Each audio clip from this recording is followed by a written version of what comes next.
Well, hello, mindful entrepreneurs. I'm so excited to join you today to talk about something that I'm really excited about.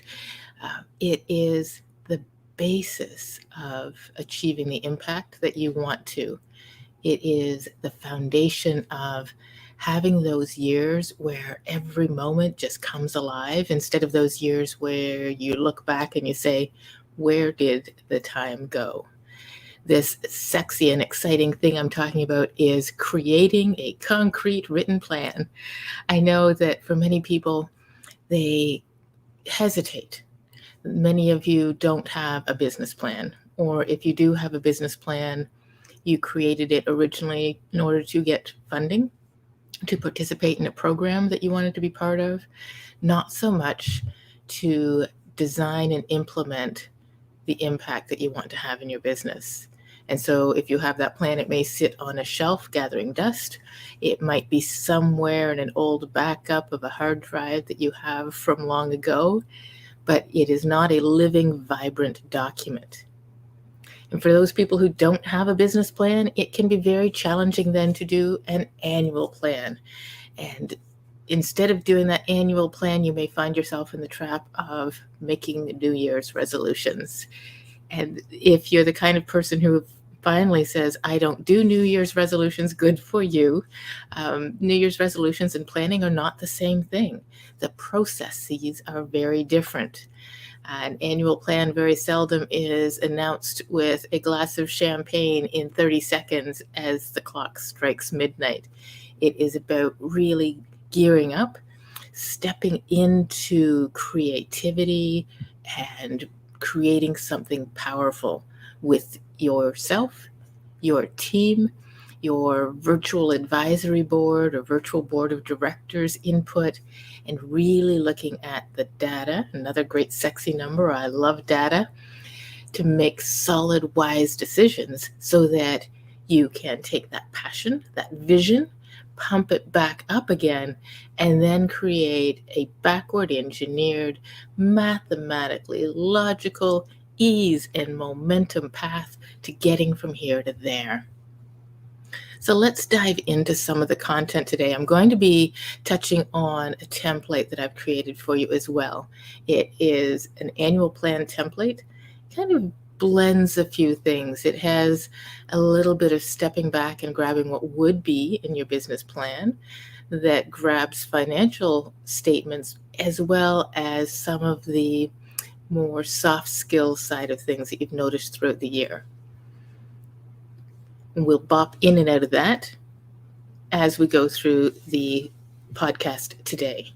So this time of year is a time where people traditionally look at the year that has gone by and look to the year ahead. Even if your year end is June, the end of December, it just typically inside of you, you have that sense of things are ending and new things will be starting up.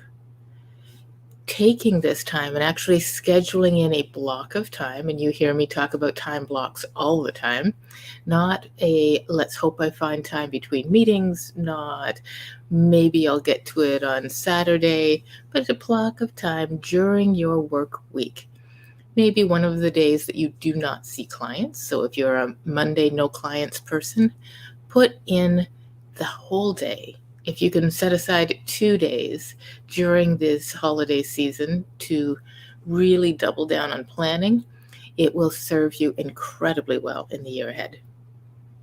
So as you get started in the plan, it's a time to ask yourself, did my business support me in the year that has just gone by? And by that, I don't just mean financially, but that is important. Did you generate the profit that allowed you to do an owner's draw at least as big as your staff's draw? And I hear that from businesses hitting that transition point in their business a lot.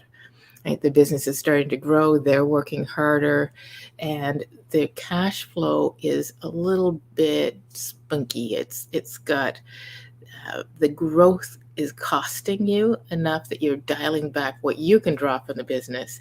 And it's important to recognize transition points in your business by those places of discomfort that can feel like you're failing. right? Often those feeling like you're failing, those are actually signs that you are succeeding. And it's crucial that you don't beat yourself up, don't get yourself into some crazy state of blame and shame and imposter syndrome and unworthiness so that you miss finding the failures that have such a rich message for you. So when you have a confident plan in your business, you actually start seeking failure, looking to see what is not working as projected so that you can adjust. Start, stop, and change things as they come up. So did your business support you in time off?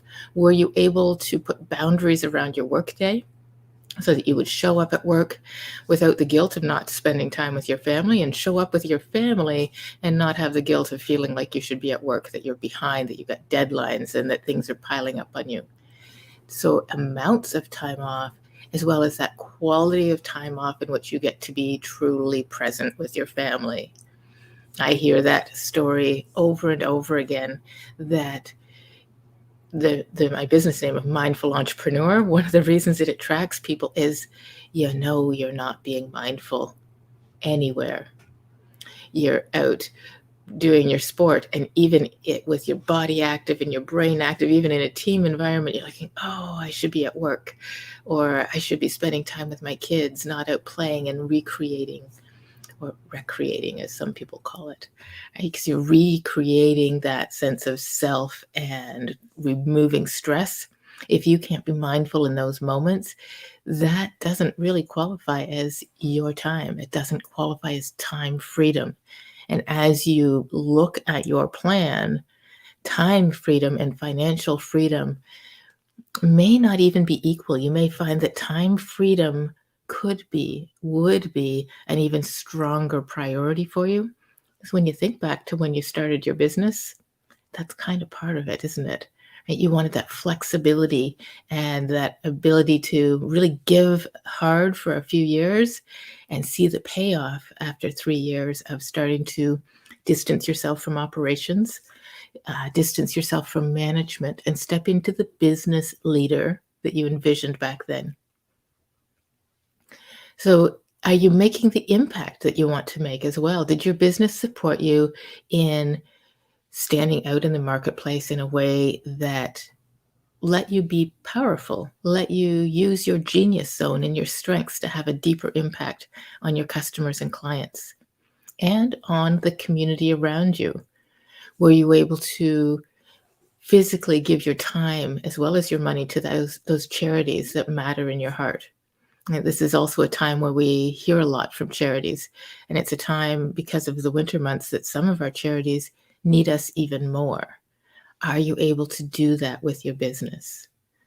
So this time of year is a wonderful time to actually dissociate from your business, right? Many people are very enmeshed in their business. They feel like their self-worth, not just their net worth, is derived from their business. And I really work with people to fix that definition and get rid of that false equivalence so that you can have that kind of third-party feeling as you step out of the business and work on the business.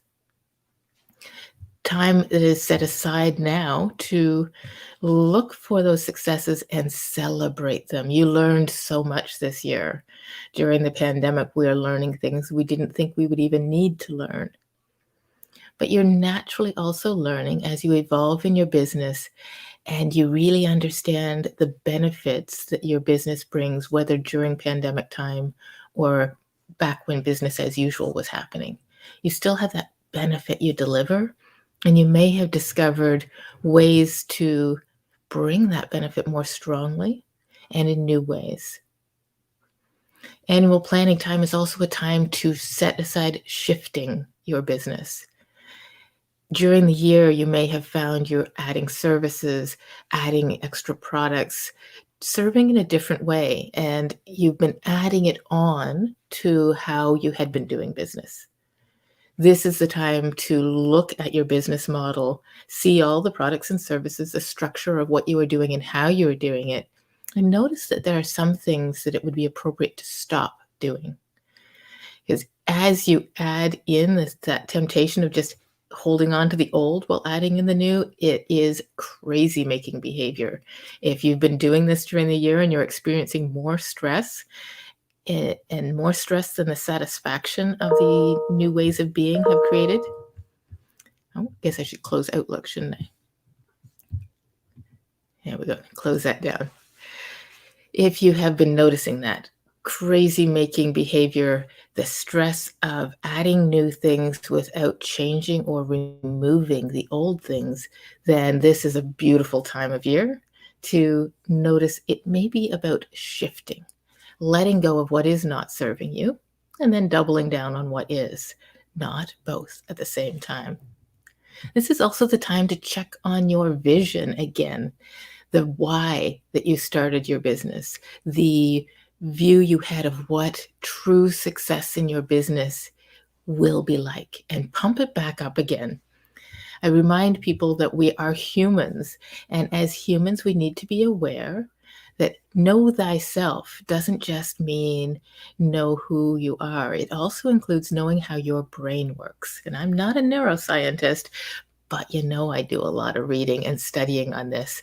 And with neurolinguistic programming and hypnosis, we're working with the biases, the built-in beliefs that have been created in your brain from childhood, and the instinctive biases that you were born with. Sunk cost and confirmation bias being a huge section of your brain's function and how you perform. Another one is that upper limit mindset. In The Big Leap, the book by Gay Hendricks, there is a proposal that people believe they deserve only limited happiness, and they'll sabotage themselves when times are going well and limit their happiness. He calls it upper limit mindset, and it is a common obstacle on the road to success, that we start hitting results, hitting new levels, and we then immediately put roadblocks in the way, wait for the other shoe to drop, start dialing down what our trajectory naturally has us on. He says we create these upper limits because of a combination of barriers in our brain, feeling fundamentally flawed. We feel undeserving, we feel unworthy, we feel powerless, and that this is not for me. Sometimes it will show up in the extreme as imposter syndrome. We also have a fear of disloyalty and abandonment, that if we become successful, we won't be able to spend time with our friends and family, or we may not even be welcomed by them anymore, that they may look at us differently in our success. The fear that success equals a bigger burden, that we are afraid of the problems that being that successful might bring us. And number 4, fear of outshining people, making other people feel or look bad by our success. Knowing that those exist as patterns in our brain means that we need to check back in, right? We have that natural negativity bias. It's what kept us alive evolutionarily, that we didn't look at those lovely smelling new berries and just start eating them. We questioned, will these kill us? And have this predilection to stick with the yucky old berries because we know that they are not poison, rather than looking at the new. Our brains have not evolved much since those times. 2,000 years of evolution in our brain has not taken us very far. So our brains are designed to keep us alive, not to help us flourish, not to help us support the dreams of our hearts and our minds and our souls. So your annual plan is absolutely, if you're not doing this every night, then at least once a year, stop and say, how have I limited myself?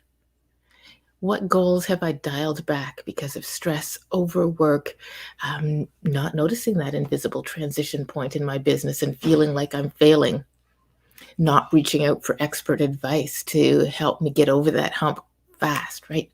Pull the Band-Aid off and make the leap. So those things are very important to set real time aside for. Build a container of time in which you can show up for your business and for yourself, intentionally looking at where are you now? Where are you really? So I say that coaching is really simple. You say, where are you at point A? What does point B look like? And then we backward engineer a strategy to get you there. and then build in the actions, the goals, the landmarks, and the behaviors that automatically make that vision of success succeed. What are those actions and habits that you need? The challenge is people don't know where they are at point A. They're afraid to look. TD Bank did a commercial some time ago, "You're richer than you think." And it's because of that negativity bias that that is actually true. You're probably better off and worse off in your business than you've really looked at. You probably have less time off, but more solid resources, experience, and positioning than you are really consciously aware of. So my annual plan template digs into what is point A and how can I logically, from a data-driven standpoint, outline where am I now. It is only from that point that you can program a GPS. I can't program a GPS to Florida unless my trip starts from a point A. Am I in Ontario? Yes, I am. Or am I in Washington? Right? The GPS that you use needs to start from where am I now? So in the annual plan, what you'll find if you send me a quick message or in the comments, just type in template and I'll make sure that I message this annual plan to you. It's fairly long. It's an 11-page document, 10 pages really, giving you lots of spaces to capture ideas and notes. So to begin the annual plan, I suggest that you re-ground yourself into the why you started this business in the first place. So you started in business for a reason. You started this business for more deep-seated, passion-driven, value-driven reasons. Taking the time to reground into your why will infuse your vision and mission and fill your planning with strengths and values. Powerful goals come directly and logically from your vision of success. If you were looking at that vision of success as the plot line of a movie, you could pretty well predict not just how the plot is going to go, but even the identity of the protagonist in the movie, right? Who you're becoming to hit that vision of success and the character arc that you're going to go through as you develop as a business leader, right? We all become someone new as we achieve our goals.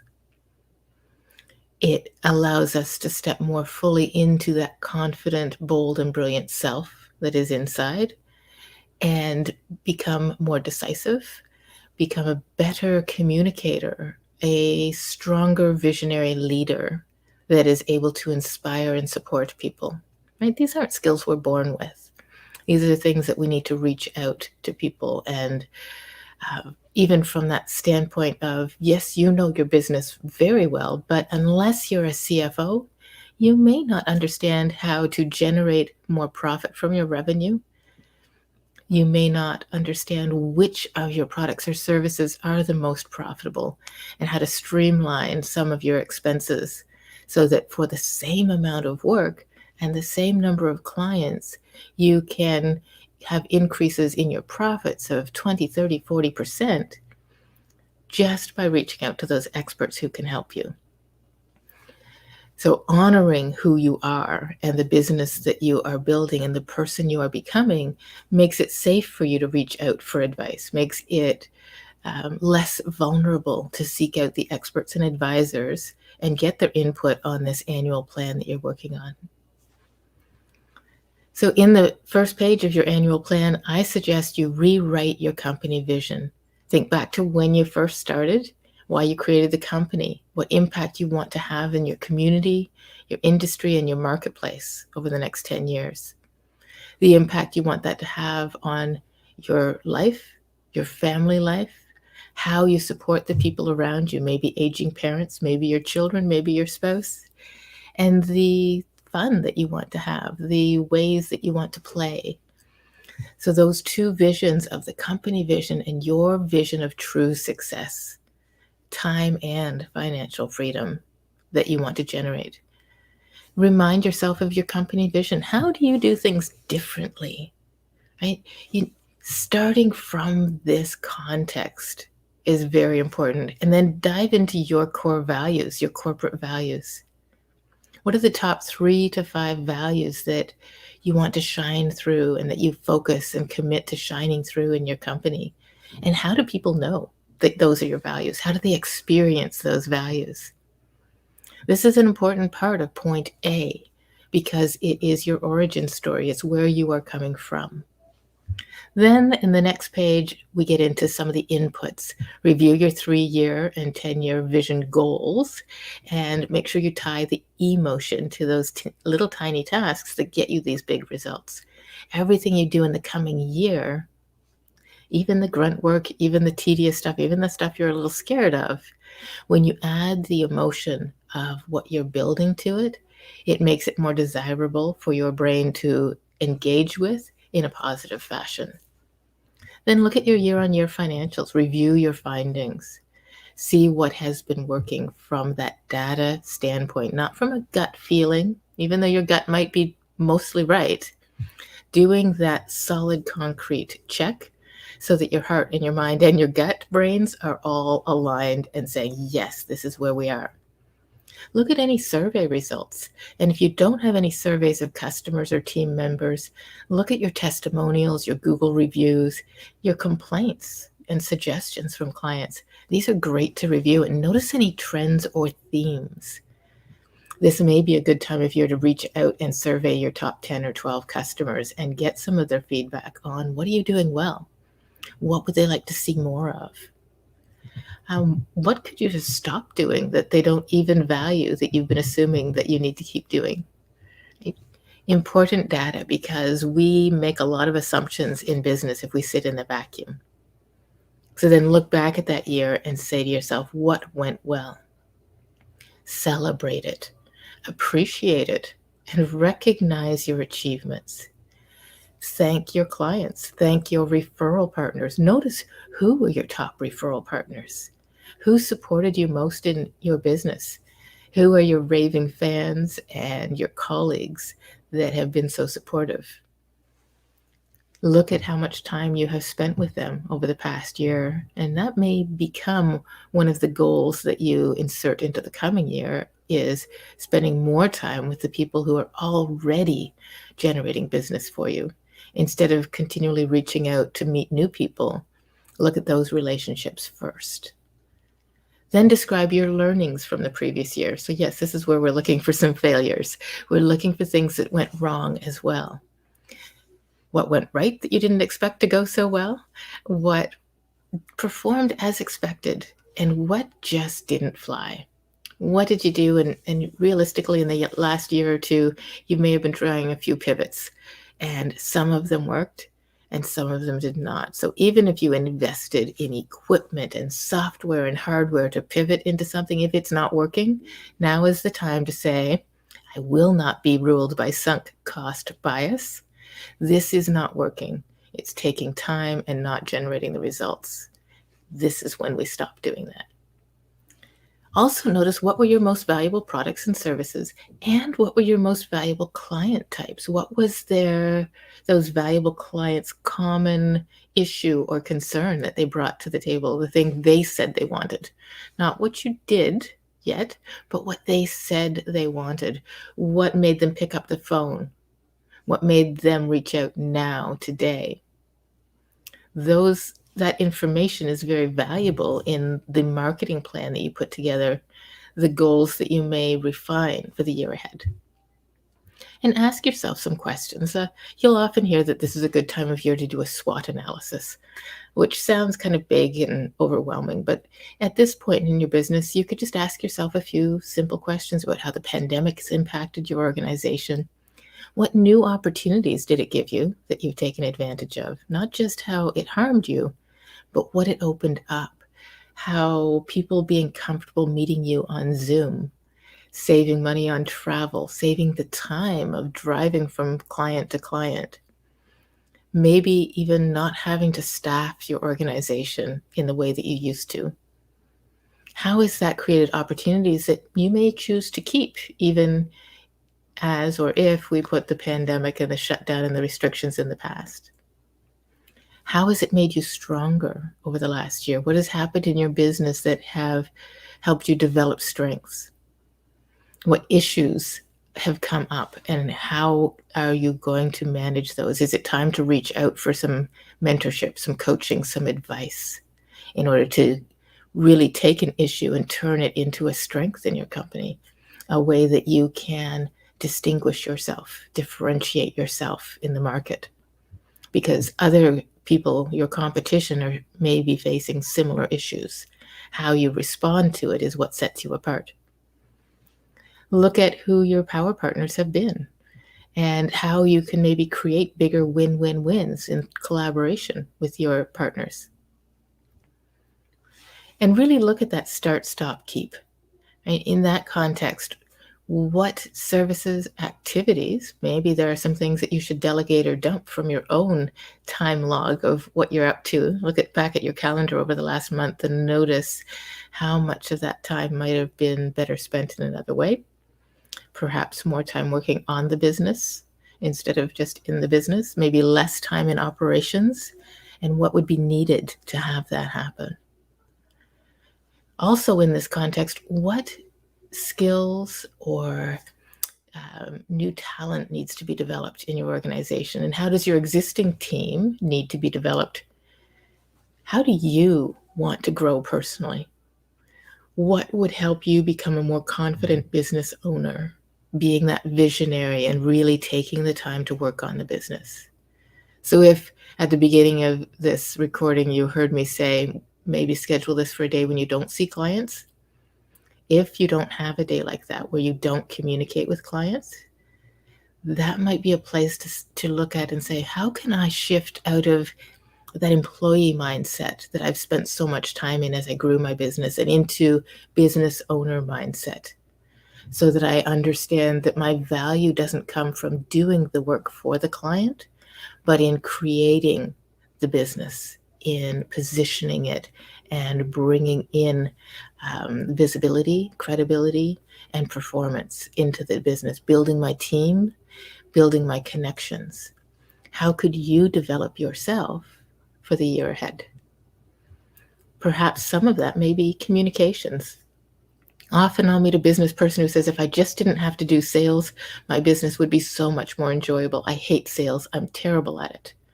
Well, until you love sales and you are fabulous at it, it's not really the right time to hire a salesperson. It just isn't.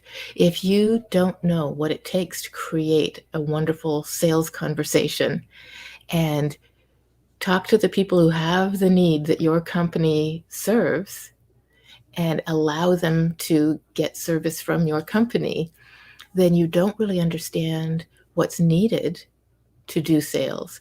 But you also are cutting yourself some slack as a salesperson.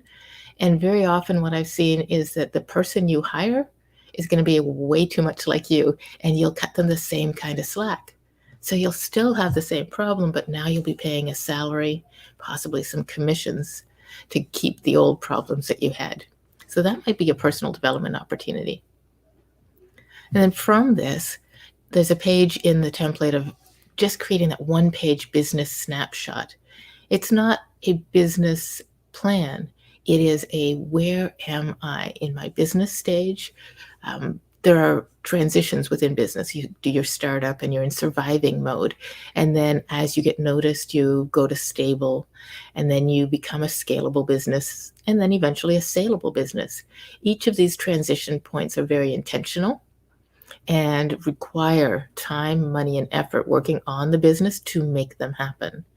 Many people will sit in that surviving, and they'll bump up and down between surviving and stable and back and forth, and they'll be doing crazy marketing and scrambling, and then they'll get clients in or customers in, and then they'll forget to do the marketing because they're still wearing too many hats and they don't have someone to keep that consistency in place. So moving from surviving to stable is an invisible transition in your business that can create a ton of stress.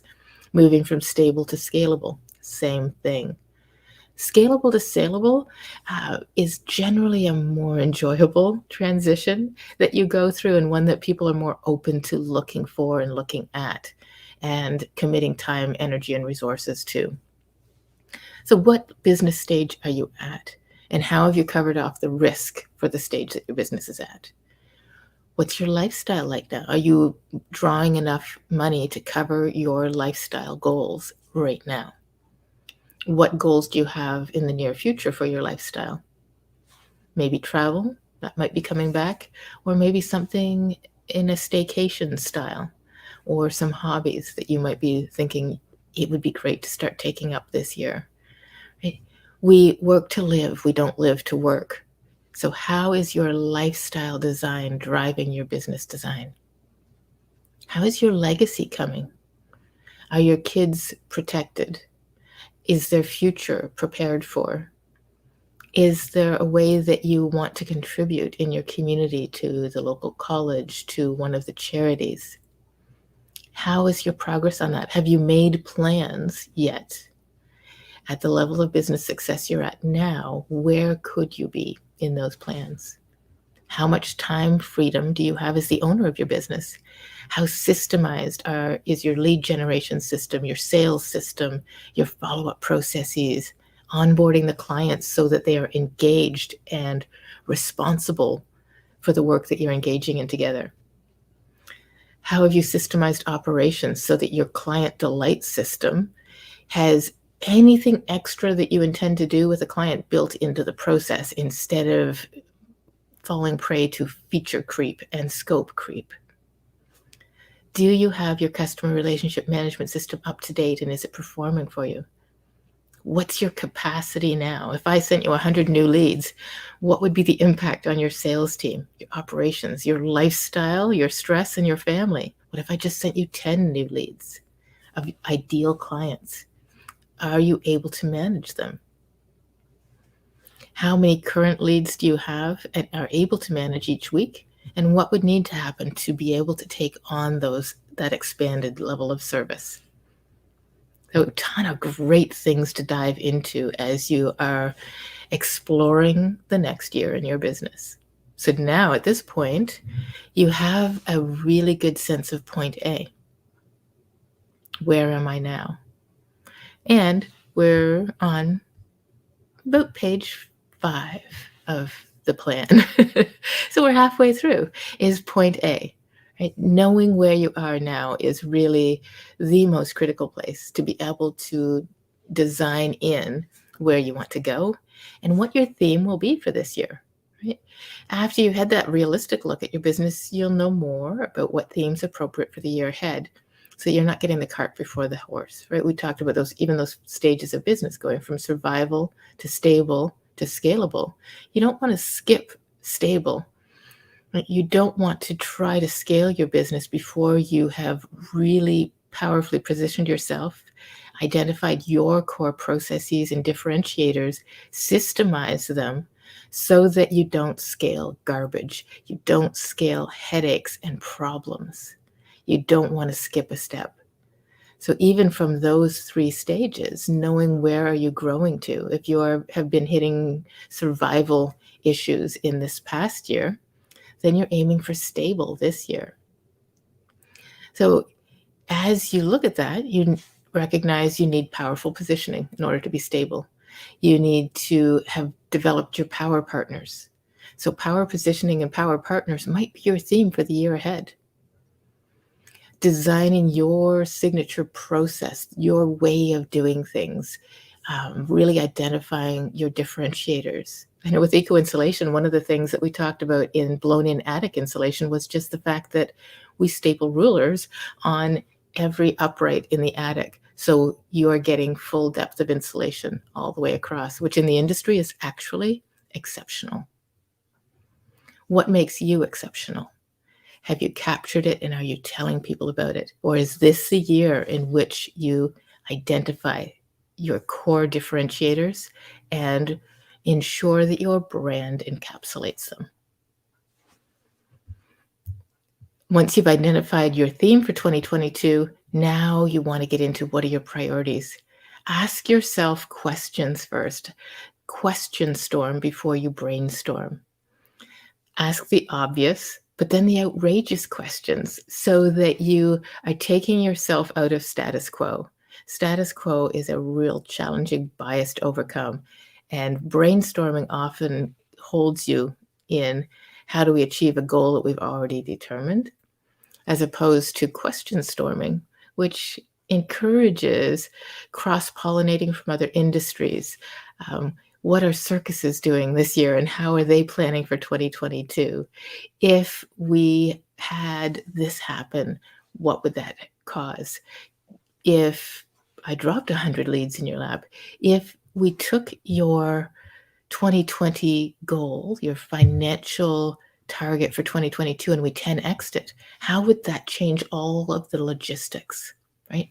Really step outside of yourself and start from that place of curiosity, not getting those goals onto paper yet. Then you can brainstorm goals and innovations and projects. So, what are some of those projects that you might want to bring in that will allow you to achieve those goals? Some of them may not even be money making projects. They might be give backs to the community that allow you to generate some public relations around who you are as a firm, what your values are, and how your vision shines out into the community.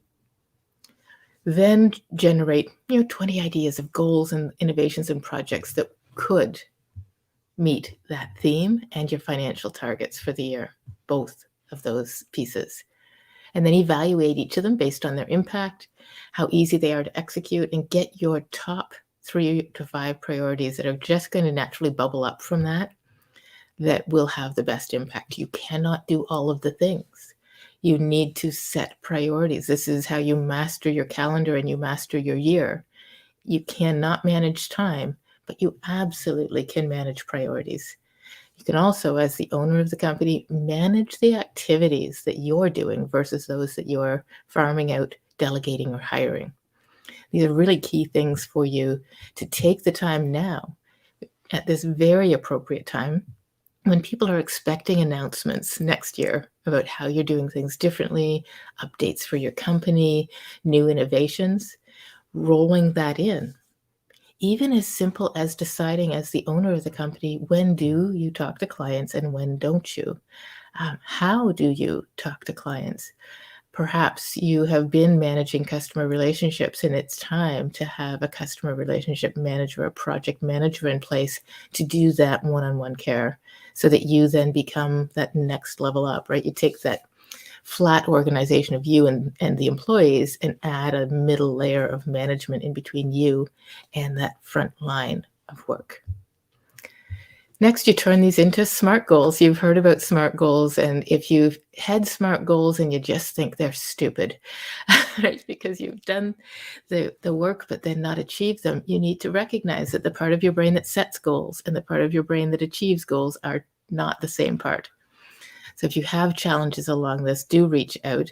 There's some hints in the template on how to make these more engaged, more energized, how to make them achievable. And one of those, of course, is knowing what you're going to measure, how often you're going to measure it. And if you grab this template and you are curious about how do I structure the year ahead so that I am tracking and measuring and achieving and adjusting and tweaking, it sounds like a big deal. I've got a set of templates for the meetings you have, even just with yourself, to ensure that the goals that you're setting in your annual plan actually happen. So then the next few pages are on some of those pieces of how do you make the year ahead concrete? How do you lay it out in ways that you know whether or not you're on track, and how to determine when it's time to tweak things and when it's time to just completely stop doing this, having that plan B, the what ifs. So there's a set of questions in there also that take you through those what ifs. I encourage you to reach out to grab this template. It's not a business plan. And if you have no business plan, you still need to encourage yourself to do planning. Not New Year's resolutions, we're going to do better, not things that are overly simplified or too general that you can't grab a hold of them. And if you'd like to reach out to me and see how I can coach you through on this, always happy to even do a quick 25-minute chat on how you can get yourself organized to set up your planning, how to examine what you're working on, and really know that you're making wise decisions in your business. So, as a mindful entrepreneur, we want to be present in the moment. And present in the moment is reducing the stress, reducing rumination, reducing anxiety and distraction. And we're also going somewhere inspiring. So, you can't just be sitting zened out in the moment. You want to know that you have put in place what's needed, that in your calendar, in your perfect week, in your daily habits, you are automatically achieving that brilliant and inspiring vision for your business success. Hope this has been helpful for you. Love to support you in creating a 2022 in which you bounce back stronger.